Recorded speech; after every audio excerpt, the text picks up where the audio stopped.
हाल ही में भारत कहाँ राष्ट्रमंडल के स्पीकर्स और पीठासीन अधिकारियों के 28वें सम्मेलन की मेजबानी करेगा? तो दोस्तों ये आपको याद रखना, ये जो करेगा ये नई दिल्ली में करेगा। ऑप्शन नंबर बी इसका करेक्ट हो जाएगा, नई दिल्ली। ये भारतवर्ष 2026 में राष्ट्रमंडल के स्पीकर्स और पीठासीन अधिकारियों के 28वें सम्मेलन CSPOC की मेजबानी नई दिल्ली में करेगा। इस सम्मेलन में राष्ट्रमंडल देशों की संसद के स्पीकर्स और वरिष्ठ अधिकारी भाग लेंगे। इसका उद्देश्य लोकतंत्र को मजबूत करना और सांसदों के बीच सहयोग बढ़ाना और बेहतर संसदीय कार्यप्रणाली पर चर्चा करना। यह भारत के लिए अंतर्राष्ट्रीय स्तर पर एक महत्वपूर्ण उपलब्धि मानी जा रही है। तो इसका आंसर हो जाएगा ऑप्शन नंबर बी, नई दिल्ली। ये आपको याद रखना है। नेक्स्ट क्वेश्चन है, हाल ही में कहाँ 5वीं त्रिसैनिक व्योमवृत्त दिवस परेड का आयोजन हुआ है? ये हुआ है मुंबई में। ऑप्शन नंबर सी इसका करेक्ट हो जाएगा। ये 5th नंबर की जो परेड है ये हुई थी यहाँ पर, और ये जो हुई थी इसमें थल सेना, नौसेना और वायुसेना के जो सेवानिवृत्त रिटायर्ड अधिकारी हैं, जो सैनिक हैं, उन्होंने इसमें भाग लिया था। और इसका उद्देश्य जो था वो था देश की सेवा कर चुके सैनिकों के सम्मान और योगदान को याद करना। इस कार्यक्रम में युवाओं में देशभक्ति और सेना के प्रति सम्मान की भावना बढ़ती है। तो आपको इसका आंसर याद रखना है, option number C, Mumbai. Next question है कि हाल ही में किस राज्य ने अनिवासी मतदाताओं, यानी कि ऐसे मतदाता जो कि राज्य से बाहर रहते हैं, इनके सत्यापन के लिए एरोनेट लॉन्च किया है? एरोनेट यानी कि इलेक्ट्रोल रोल ऑनलाइन नेटवर्क, इसका फुल फॉर्म होता है इलेक्ट्रोल रोल ऑनलाइन नेटवर्क। ये लॉन्च किया है, तो ये किया है आपको याद रखना है केरल राज्य में। ऑप्शन नंबर ए इसका करेक्ट हो जाएगा। केरल राज्य ने अनिवासी मतदाताओं के सत्यापन के लिए एरोनेट प्रणाली शुरू की है। एरोनेट जो है एक ऑनलाइन चुनावी प्रणाली है जिसमें मतदाता अपने दस्तावेज डिजिटल रूप से जमा कर सकते हैं। इससे वोटर लिस्ट को सही ढंग से बनाया जा सकेगा, और यह जो कदम है चुनाव प्रक्रिया को आसान और भरोसेमंद बनाने में मदद करेगा। ये इसका आंसर हो जाएगा option number A, Kerala. Next question है कि हाल ही में भारत और किस देश ने डाक एक्सप्रेस लॉजिस्टिक सेवाओं के लिए समझौता किया है? तो ये किया है भारत और जर्मनी ने। ऑप्शन नंबर बी इसका करेक्ट हो जाएगा। भारत और जर्मनी ने डाक एक्सप्रेस लॉजिस्टिक सेवाओं को बेहतर बनाने के लिए समझौता किया है। इस समझौते से दोनों देशों के बीच पार्सल डिलीवरी तेज और ई-कॉमर्स को बढ़ावा और व्यापार आसान होगा। इससे अंतर्राष्ट्रीय डाक सेवाएं ज़्यादा सुरक्षित और भरोसेमंद होगी। इसका आंसर हो जाएगा option number B, Germany. Next question है, कहाँ लड़कियों के जन्म का सम्मान करने के लिए ध्यान दी लोहड़ी मनाई गई? ये मनाई गई पंजाब में। ऑप्शन नंबर सी इसका करेक्ट हो जाएगा।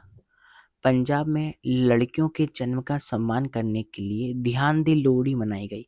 इस आयोजन का उद्देश्य दोस्तों याद रखिएगा ये होता है कि ये समाज को संदेश देना होता है कि लड़कियां भी गर्व और खुशी का कारण है। इस पर्व के जरिए बेटी बचाओ बेटी पढ़ाओ जैसी सोच को बढ़ावा दिया जाता है और लोगों को जागरूकता फैलाई जाती है। इसका आंसर हो जाएगा Punjab, option number C. Next question है, हाल ही में कहाँ पहला made in India AI platform launch करेगा? कौन करेगा ये करेगा जियो। ऑप्शन नंबर सी इसका करेक्ट हो जाएगा। जियो भारत का पहला made in India AI platform launch करेगा। यह प्लेटफॉर्म पूरी तरह भारत में बनी तकनीक पर आधारित होगा और इसका उद्देश्य AI को आम लोगों तक पहुंचाना, स्टार्टअप्स को बढ़ाना और उद्योगों तक पहुंचाना, ताकि पढ़ाई, व्यापार और डिजिटल सेवाएं और आसान बन सके। इसलिए जियो ने लॉन्च किया है made in India AI platform. Next question देखते हैं, हाल ही में किस देश की महिला क्रिकेटर एलिसी हिली, ये रही एलिसी हिली, इन्होंने अंतर्राष्ट्रीय क्रिकेट के सभी प्रारूपों से संन्यास की घोषणा की है? ये किस देश की महिला क्रिकेटर है? दोस्तों याद रखना ये है ऑस्ट्रेलिया की। इसका ऑप्शन नंबर डी करेक्ट हो जाएगा। ये ऑस्ट्रेलिया की जो है ये एक महान और मशहूर महिला क्रिकेटर है। इन्होंने टेस्ट, वनडे और T20 तीनों अंतर्राष्ट्रीय प्रारूपों से संन्यास लेने की घोषणा की है। यह एक बेहतरीन विकेटकीपर और बल्लेबाज रही हैं और ऑस्ट्रेलिया को कई बड़ी जीतों पर अहम योगदान इन्होंने दिया है। ये आपको याद रखना है। नेक्स्ट क्वेश्चन है, हाल ही में अपार आईडी निर्माण में कौन सा राज्य सबसे आगे रहा है? अपार आईडी का मतलब होता है automated permanent academic account registry. ये होता है एक डिजिटल की छात्रों की जो डिजिटल पहचान होती है यानी कि डिजिटल स्टूडेंट आईडी, इसे ही कहते हैं अपार आईडी। तो ये निर्माण में कौन सा राज्य सबसे आगे रहा है? इसका आंसर हो जाएगा छत्तीसगढ़ राज्य। छत्तीसगढ़ राज्य जो कि अपार आईडी में बनाने में सबसे आगे रहा है देश में। अपार आईडी जो होती है वो छात्रों की डिजिटल पहचान होती है, जिसमें उनकी पढ़ाई से जुड़ी जानकारी सुरक्षित रहती है। इससे बच्चों का शैक्षणिक रिकॉर्ड एक जगह पर आसानी से उपलब्ध हो जाता है और आगे की पढ़ाई में मदद मिलती है। तो इसका आंसर आपको याद रखना है Chhattisgarh is the right answer, option number C. Next question है, हाल ही में ब्रिक्स 2026 शिखर सम्मेलन की मेजबानी कौन करेगा? ये करेगा, आपको याद रखना है 20, जो कि भारत करेगा अपना। ऑप्शन नंबर बी करेक्ट हो जाएगा। अगर हम बात करें ब्रिक्स देशों में, तो ब्रिक्स देशों में शामिल होता है ब्राज़ील, रशिया, इंडिया, चाइना और साउथ अफ्रीका। इस देश में शामिल हैं, इस ब्रिक्स देशों में शामिल हैं, और इस सम्मेलन में अर्थव्यवस्था, विकास और व्यापार और वैश्विक सहयोग जैसी विषयों पर चर्चा होती है। भारत की मेजबानी से उसकी अंतर्राष्ट्रीय भूमिका और नेतृत्व और मजबूत होगा। तो ये आपको याद रखना, इसका आंसर हो जाएगा option number B. Next question देखते हैं, हाल ही में अमेरिका ने किस देशों के साथ व्यापार करने वाले देशों पर 25% शुल्क लगाया है? दोस्तों याद रखना, इसका आंसर हो जाएगा ऑप्शन नंबर, इसका करेक्ट है सी नंबर का, ईरान।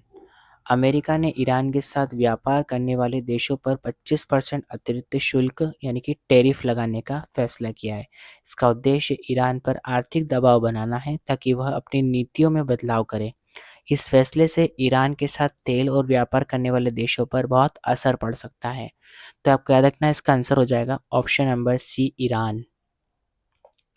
नेक्स्ट क्वेश्चन है, हाल ही में भारतीय सेना ने किस राज्य में साझा शक्ति अभ्यास आयोजित किया है? तो साझा शक्ति जो अभ्यास है ये आयोजित किया गया है गुजरात में। ऑप्शन नंबर ए इसका करेक्ट हो जाएगा। इस अभ्यास में का जो उद्देश्य है वो सैनिकों की तैयारी बढ़ाना है, ये आपको याद रखना है, और ये आपसी तालमेल सुधारना है और आधुनिक युद्ध तकनीकों का अभ्यास करना है। इससे सेना की जो की ताकत और क्षमता मजबूत होगी, ये आपको याद रखना है। तो ये है साझा शक्ति अभ्यास। नेक्स्ट क्वेश्चन है, चलिए दोस्तों आज के लिए इतना है काफ़ी। हम कल फिर मिलेंगे आपके साथ नई करंट अफेयर्स की वीडियो के साथ में। तब तक के लिए धन्यवाद। अगर आपने वीडियो को अभी तक लाइक नहीं किया है तो प्लीज़ चैनल को लाइक कीजिए, वीडियो को भी लाइक कीजिए और चैनल को सब्सक्राइब ज़रूर कीजिएगा, ताकि आने वाली सभी वीडियोस का नोटिफिकेशन आपके चैनल पर आपको मिलेगा बेल आइकन प्रेस करने के बाद। तो सब्सक्राइब के बाद बेल आइकन भी ज़रूर प्रेस कीजिएगा।